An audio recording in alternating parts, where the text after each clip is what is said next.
Good day to you, partner. I'm keen, and I can already tell that I'll be your best friend in this forsaken camp.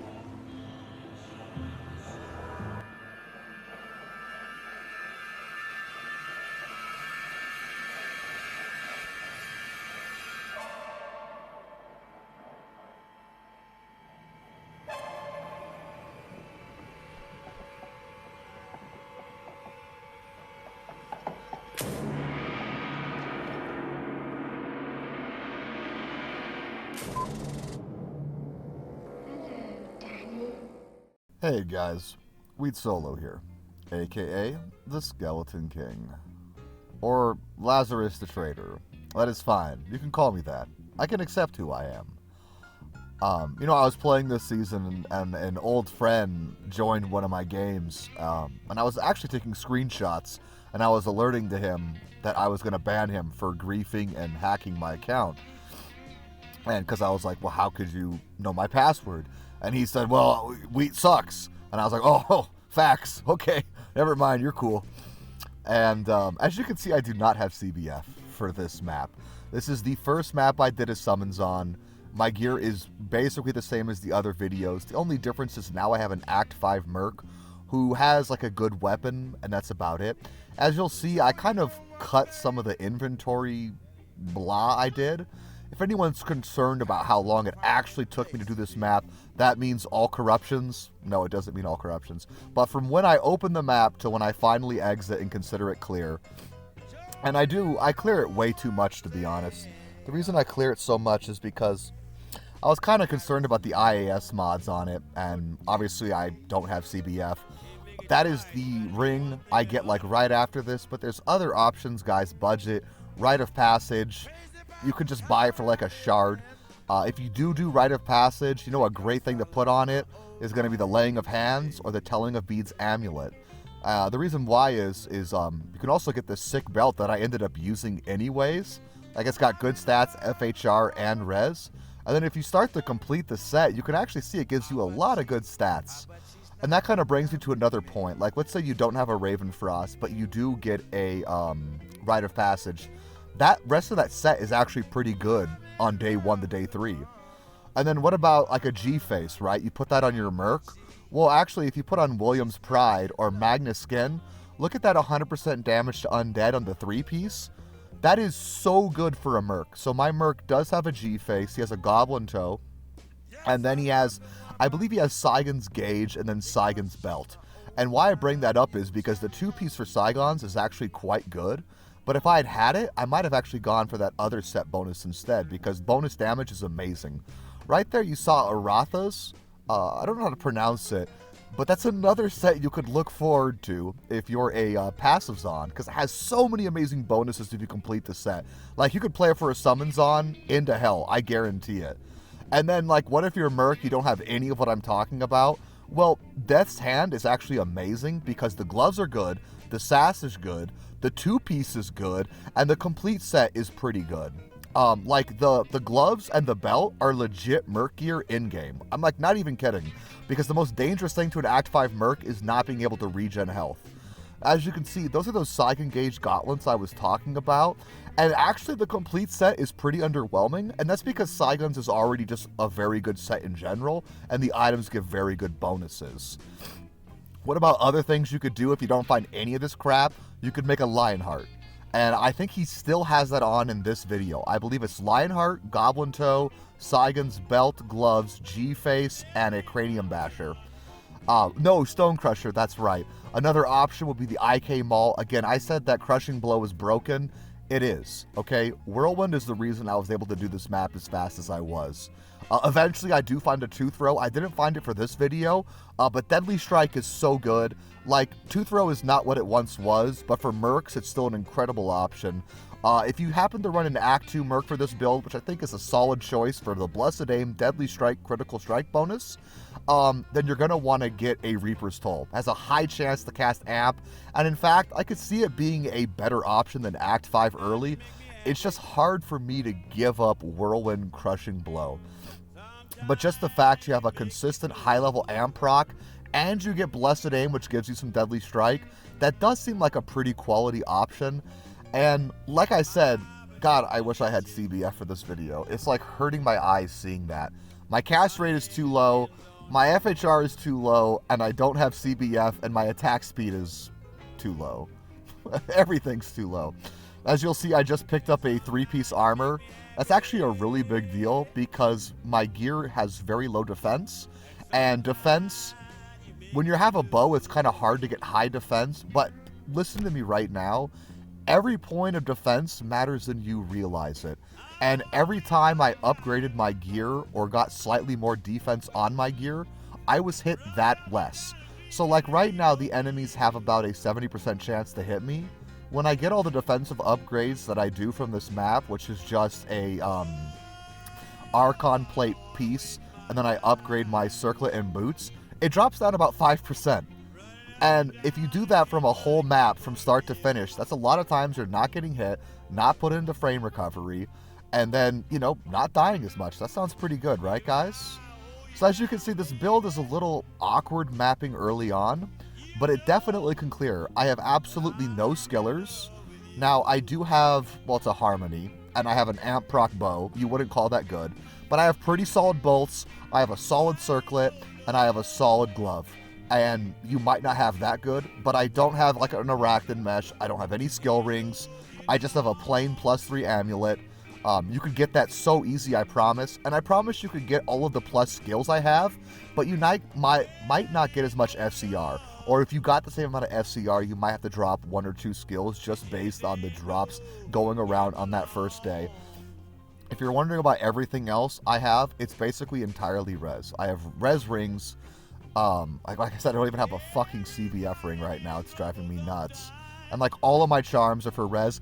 I do have some attack rating charms, and I want to actually point out that if you are going to proc amp with your bow, the reason why I proc amp so unreliably in these videos and why I always cast inner sight and slow movement is because my attack rating is atrociously low. Now you are going to get penetrate to 18 and my penetrate isn't as high. I do want to do a breakdown on how the summons actually work for Zons, but it's kind of beyond the scope of this video. I know it seems like I'm ranting for forever. This is going to go a little more in depth, but basically decoys have an issue with how they receive AR bonuses from penetrate. And so I do end up getting 18 hard points into it, and that does gives me a lot of attack rating. Strafe gives you a lot of attack rating, but I don't have enough, and my chance to hit is only like 60%, I think, in this video. And if I put both debuffs on, I would assume it probably goes up to the 80% range or something. And that's really not that good. I'm going to be honest with you guys. I think most builds rely on capping at 95% hit rating, especially without CBF. Man, that is brutal. Anybody watching this, if you're wondering about Valkyries and how slow they attack, as you'll notice when they're frozen, they attack slower than you can imagine. So that's why I really didn't like Bastion Keep with this. Any map where you might be put into Decrepify, you're going to want to avoid it. It's literally not an option for you to do those maps. Wait, oh, a fall room. That's how I can make my second piece. Sick. Bosses are pretty easy with this, as you can tell. Valkyries, decoys, both do single target damage, and of course I have my Act 5 Merc with his battle cry, and his whirlwind crushing blow, and quite a bit of deadly strike on him. Now, when I do end up switching his gear, I do end up giving him a full IK set, and although I think his damage was a little lower for bosses, it was a little higher in general situations. And the IK set was pretty buff this season, so keep that in the back of your mind. Now, early on, I didn't put it into my list because it will definitely be out of reach. Early on, the chest was going for like an Ist easy, maybe Gaul, and the entire set was going for like maybe slightly under Vex, Gaul. Like, basically the armor is worth almost everything anyways. So like the armor's Ist to Gaul, and like the whole set was like a Gaul to like a Gaul Ist. Is it worth buying? No. Is it worth using? Yes. And at this point, it's worthless. You can probably buy the whole IK set for like an Umrim, you know? And it just gives you a ton of PDR. And that was really helpful for my Act 5 Merc because I don't have a lot of ways to support him. Now, slow movement is a pretty solid way for me to support him, but it's not enough. if you're not playing a Necromancer and you don't have Decrepify Weaken Life Tap, he kind of will whirlwind himself to death. Now, he'll actually not die as long as he's basically whirlwinding the entire time, but this is what I'll notice. He'll whirlwind into a Might or a Thanapak, or have Amp on him, and I'm like, oh, he's gonna whirlwind, and then just stand there and like auto attack, and then like not attack. And he's just the dumbest fucking piece of shit merc. And like, yeah, he'll just whirlwind into a pack, and then just be like, oh, I'm just gonna chill out here for a bit. Like, look at him, what is he doing? All right, there he goes. Yeah, whirlwind. Don't just stand there. Yeah, he's very bizarre. Also, there's one more issue I'd like to bring up. He cast battle commands too much because the decoys, and it is nice for them to be buffed and have more life and not die, because they can die. They're kind of squishy, but it's really annoying that he recasts it all the time. That's going to be one of the suggestions I make about fixing this build. One of the other things I've thought about fixing this build for budget is not allow the, like, basically make them invincible. And make them untargetable. I don't know. Making them invincible sounds a little annoying for certain cheeses. I don't know how good it would really make the class or the build, but it's just having them be targetable for, well, you can still target Wisp for that too. I just wish there was some way the Merc didn't want to buff them. If there's some way they could take that feature out of the game, I think it would help out Act 5 Merc specifically for Summons on quite a bit. It's like maybe making them invincible is too much. But like another thing is maybe make it so you can cast all three at once. Again, this build isn't breaking any barriers, and it's already a very good budget Uber killer, and it's not going to be that much better budget. Or maybe make it so that if you like cast Inner Sight or Slow Movement, you also cast a Decoy. That would be kind of cool. Just some way to get around the cast rate animations of an Amazon. If there's one more thing I could talk about, the suggestions for Amazon. I do love classes that combine casting and attacking in interesting ways. Sin is a really great design of this in Diablo 2. Zon is not. Zon has by far the worst cast frames in the game. And it's like, I think maybe Decoy should be switched to IAS frames. Like maybe keep slow movement and Inner Sight as an attack. Like I don't know if you have to. I just feel like, yes, it is really cool for a class to have to care about both FCR, IA, and IAS, and how different attacks have different uses of them, but it doesn't work for Zon, okay? So someone change that, please, for me. That alone would be a big buff and make you feel a lot better playing this. Anyways, back to those more budget concerns about attack rating and how to play this build early on. I think slow movement and Inner Sight is absolutely a necessity at every single point. And it's not even just for you and you consistently putting up your amp. And again, you can play a build where you don't have amp on your swap. And if you don't, a Naj Puzzler is amazing. Just so amazing. But it's also for your decoys. Because like I said, decoys have some issues with how they receive AR bonuses. And you definitely need them to have them all. So if you're going to be doing mapping early on, you really need to make sure you're at 8 or 18. And if you're not, if you are, they'll probably never miss. If you are not at 8 or 18, or sorry, 8 or then 18, you're really going to want to have to cast Inner Sight and Slow Movement to help them hit things. Valkyries don't seem to have many issues with this at all. And then, again, kind of what I wanted to talk about later on about how Valkyries may work. It seems like Valkyries are getting buffs from other sources. And I really want to see how that all works, especially with how decoys work with physical buffs. As you can see, the map is almost over. I'm going to go to my gear in a moment. If there's anything else I could say about Summons on right now, I wouldn't farm keys with it. Yes, I showed that you could do it, but I actually think once you get slightly better gear, it's actually better for you just to get into maps. So as you can see, this is what I was talking about. That circlet is solid, okay? Those bolts are solid. Everything else is pretty meh.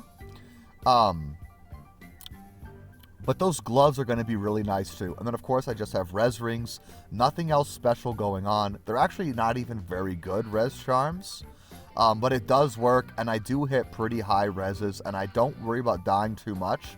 I actually think I played this map too safe, and as you can see, like, you can run pretty bad maps. This had 15% life, it had 60% extra IAS, and I felt like pretty okay. Oh, yeah, why is poison so bad for an Act 5 Merc? An Act 5 Merc has one very special feature. For one, they don't actually incur hit recovery, and two, they recover life twice as fast as every single Merc in the game. So why is poison so bad for them, or open wounds? It means they're not recovering life at that moment. By the way, the Saigon 2-piece is actually Fuego, and the boots are pretty good too, just not as good obviously as a Goblin Toe. So anyways, here I am upgrading my gear. And then yeah, so if he's poisoned or the open wounds are being procced, he's not going to be recovering all that life. Anyways guys, next week I'm actually going to do some videos on Rathma and Declone. And then after that, I'm really excited to show you some of the information we're going to be finding out about Summons-Ons. Anyways, Skelly King out guys. GG. Come and play with us, Daddy.